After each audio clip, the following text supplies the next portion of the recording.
back in the 540, kind of day 2 back in this after the X5 and all the busyness and craziness at the shop. Just got myself a haircut, which is an anomaly for a Thursday night, but we're headed out of town Saturday morning.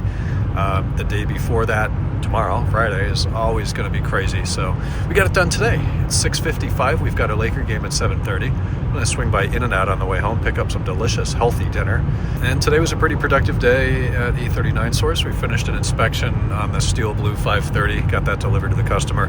Cylinder heads are back on the black 540 MTEC M62 V8. Engine's in time. It's got accessories to go, intake manifold, valve covers, all the fun stuff, all the dressings. By the end of day tomorrow, we should be ready to crank that thing up, but we're going to let the gasket makers cure over the weekend. They'll fire it on Monday. Alan's working on the black 540. The bumpers are on, MTEC front and rear bumpers. Let's talk about exhaust for a minute. So I proposed to the customer we could either, with the MTEC bumper conversion, we could go to the standard 540 MTEC muffler, or we could go to the Dynon muffler for a little bit more sound. He went with Dynon. I ordered this thing probably in May or June, and every month it was pushed a month. And then more recently, I've come to find out that the muffler's been discontinued. It's no longer available, which contradicts what Dynon told me on the phone a few weeks ago. They informed me that the mufflers had arrived. There was an issue with the tips. They weren't happy with the tip finish. They sent them back to their supplier. So I'm a little confused as to why now, a few weeks later, they're saying they're just discontinued. I don't know if they scrapped them all, or if that was just something to pacify me, or if the notification was erroneous. I'll have to get in touch with Dynon again. Got a bit of a project coming up for the 540. I'm not sure when that will take place. If the shop gets really slow in December around the holidays, I may just give that to Alan as a couple days work. It's going to be rear H-arms, rear integral links, rear ball joints, road force balance, all tires, new alignment.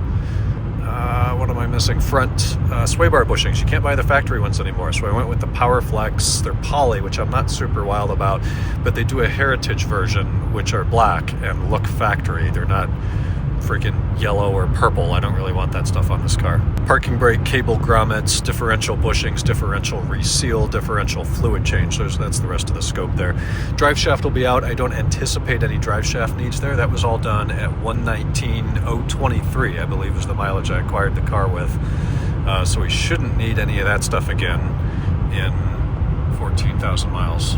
But that'll be a couple days work, and it's driving exceptionally well now, but I know those inner front H-arm bushings are torn, ball joints, integral links are all original, differential bushings are original and starting to crack, though it's a lot less of a problem with the 540. We just don't have the sheer power and torque that the M5 has, coupled with its instantaneous throttle response that would bang up the front differential mount. Nonetheless, though, they're old and they're probably transmitting more vibrations than they should, and I'd rather just get it done.